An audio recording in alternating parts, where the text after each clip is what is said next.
Picture the place. Fluorescent lanes glowing under blacklight, the smell of nacho cheese and floor wax, a scoreboard blinking your name in pixelated orange. Somebody's kid is bumper bowling 3 lanes down.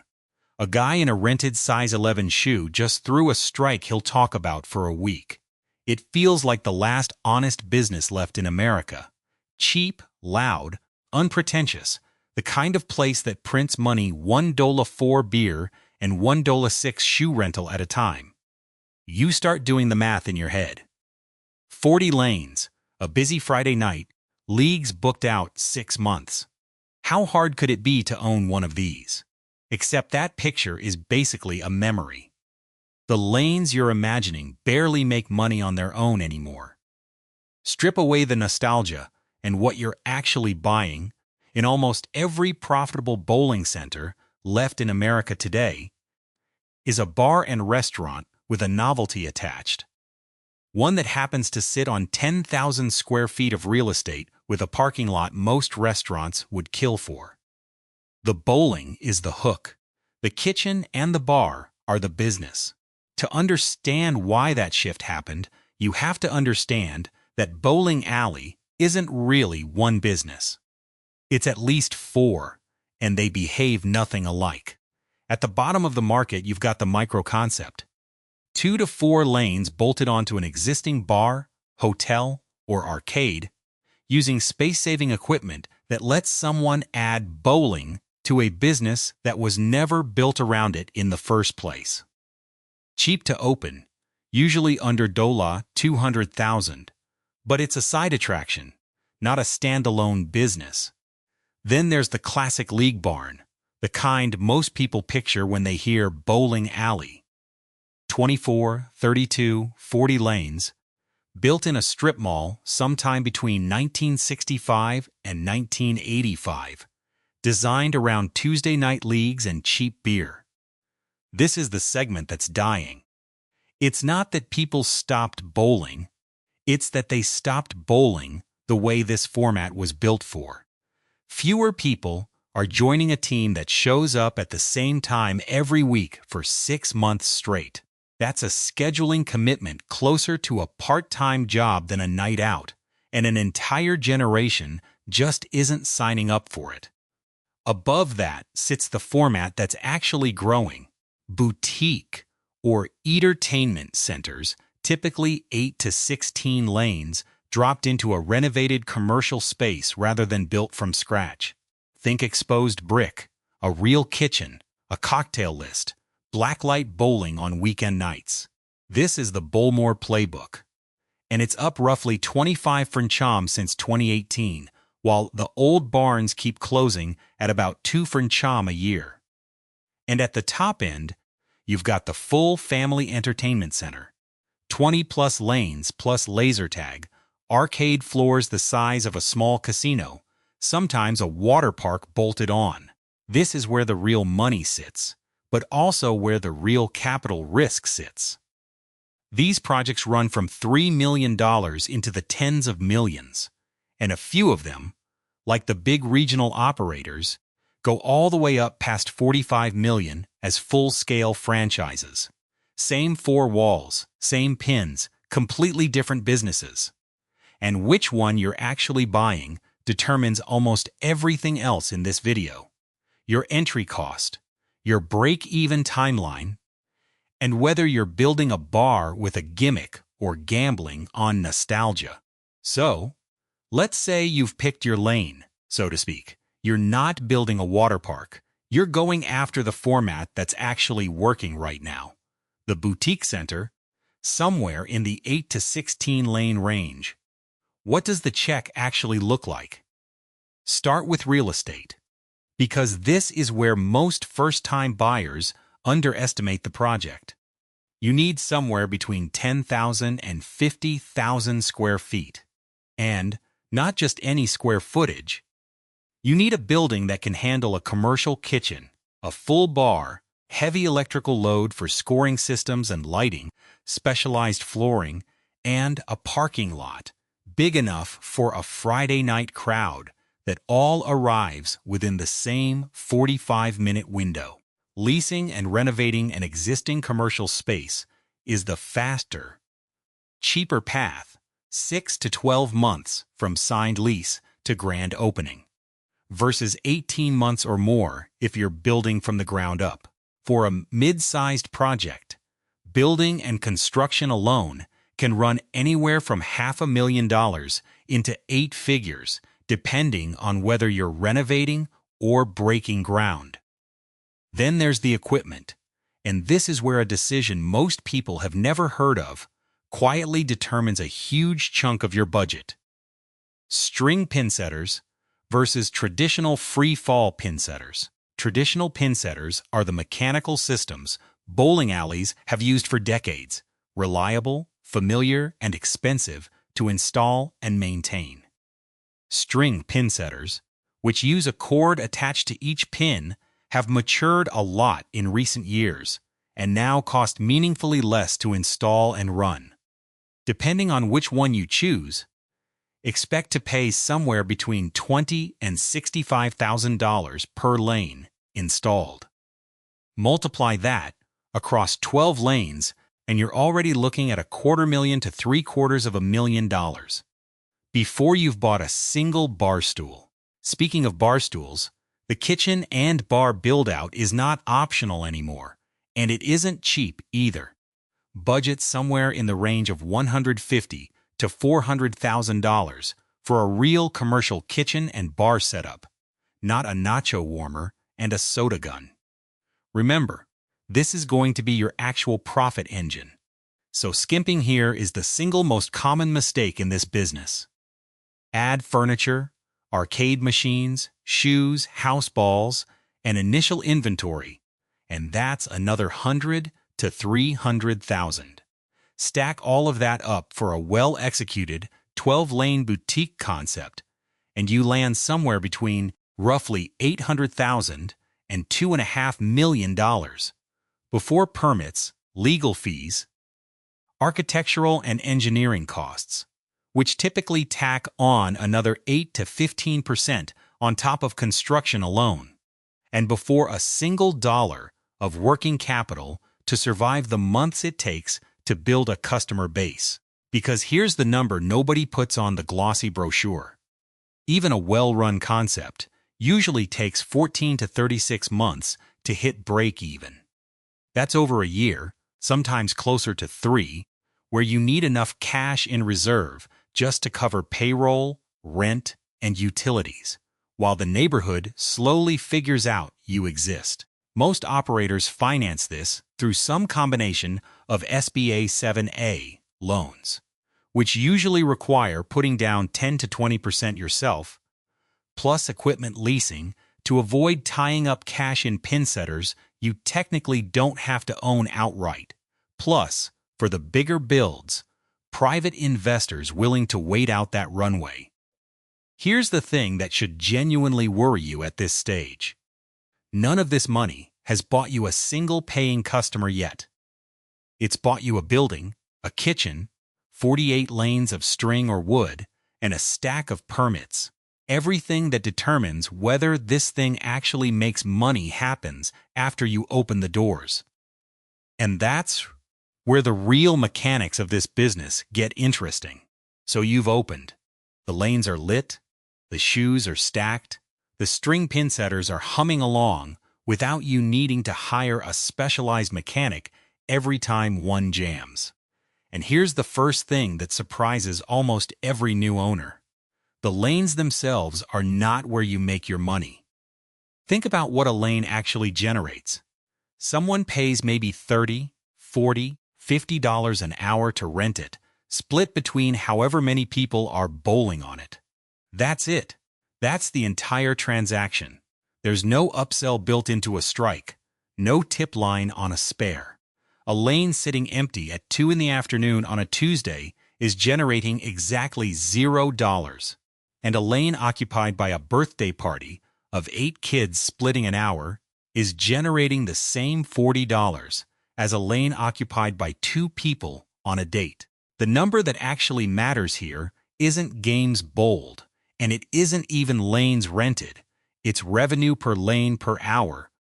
and that number swings enormously depending on who's sitting on it and what else they're buying while they're there.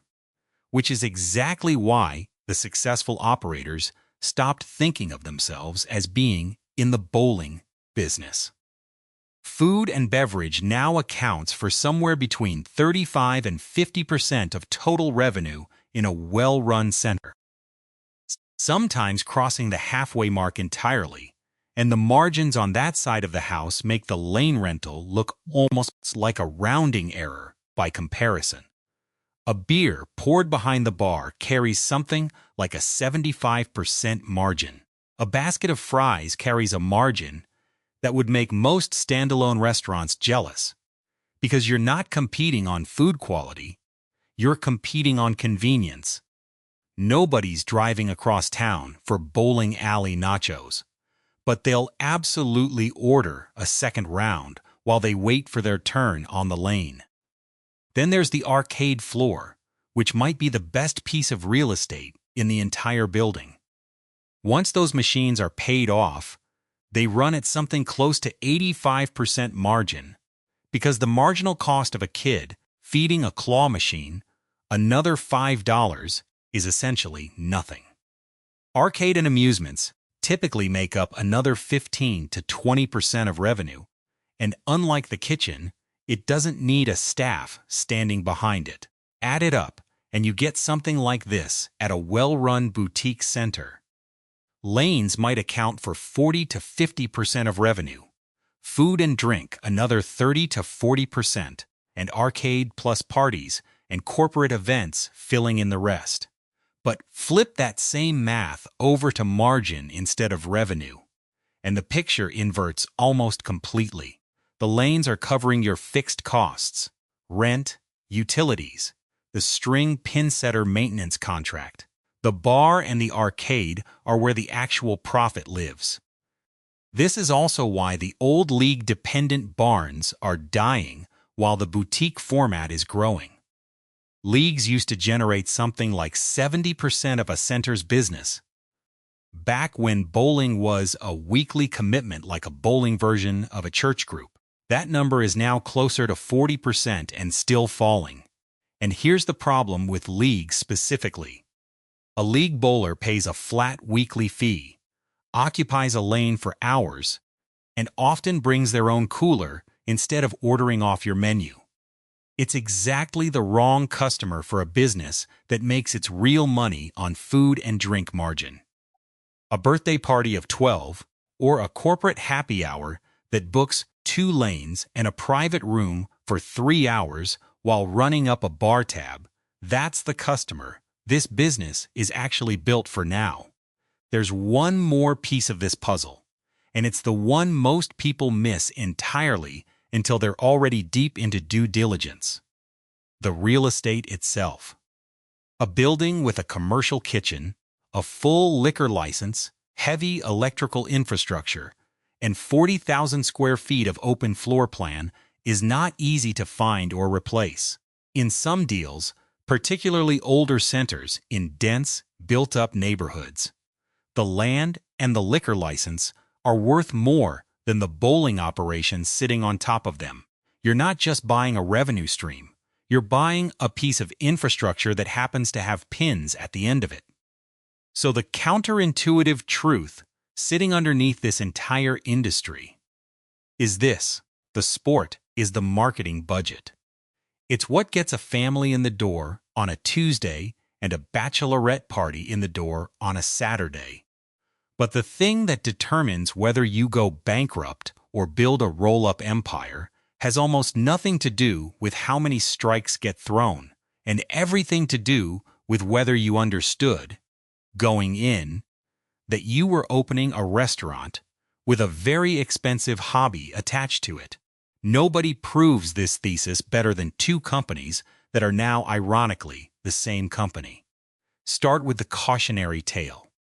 AMF Bowling used to be the biggest name in the industry, tracing back to a company that started out making tobacco equipment in 1900 before pivoting into bowling in the 1940s and inventing the automated pin setter that made the modern lane possible. In 1996, Goldman Sachs paid roughly $1.4 billion to buy the company, took it public the following year, and then watched it fall apart with startling speed.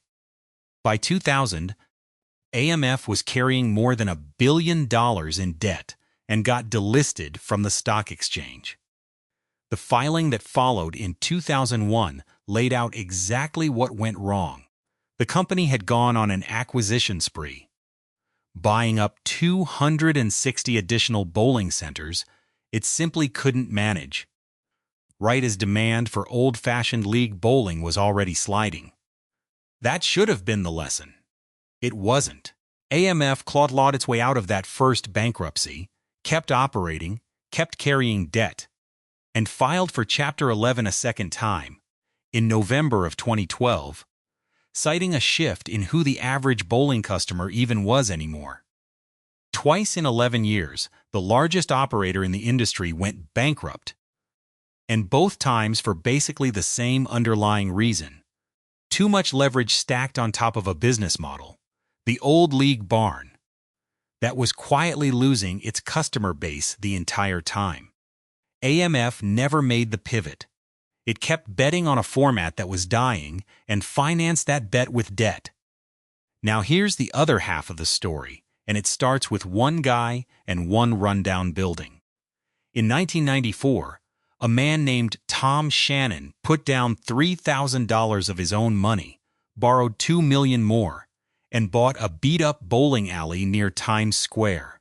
He didn't have a bowling background. He had an economics degree and, by his own account, had taken all of 2 business classes in his life. What he did have was a read on the actual mechanics of the business that AMF's leadership apparently didn't.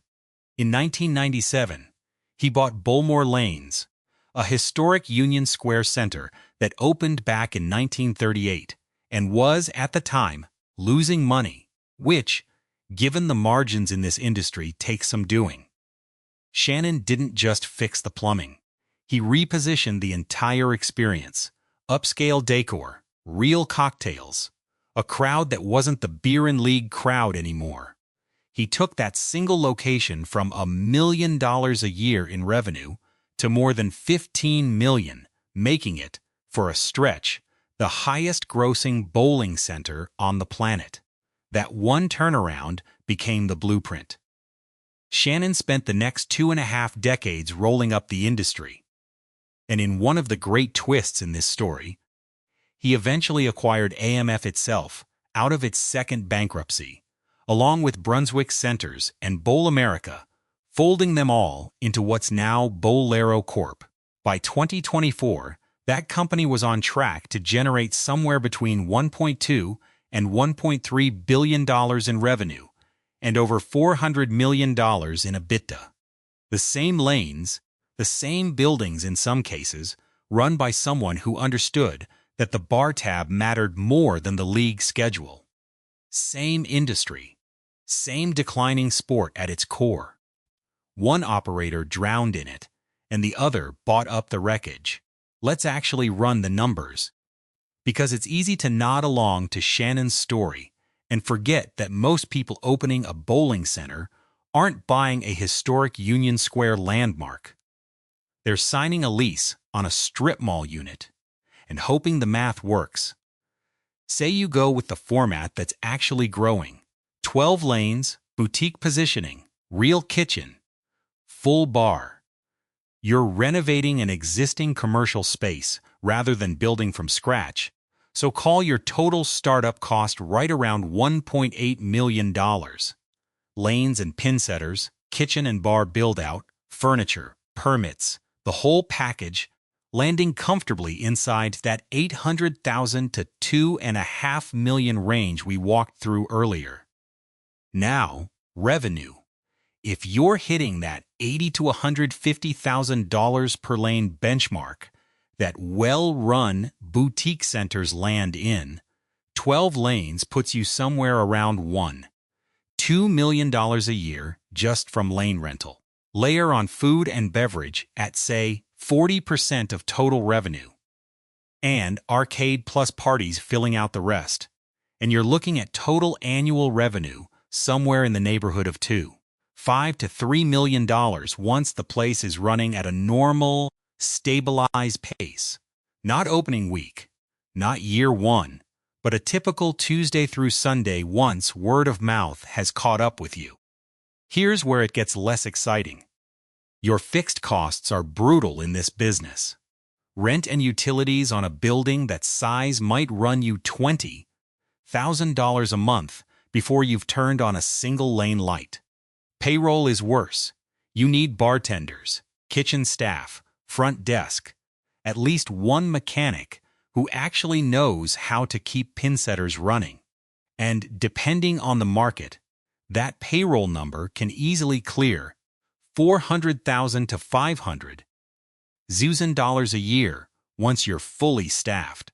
Add insurance, which is not cheap for a building serving alcohol to the public, plus lanes maintenance, plus marketing to keep the corporate event calendar full on weeknights, and your operating costs before debt service can easily eat 70 to 80% of revenue in the early going.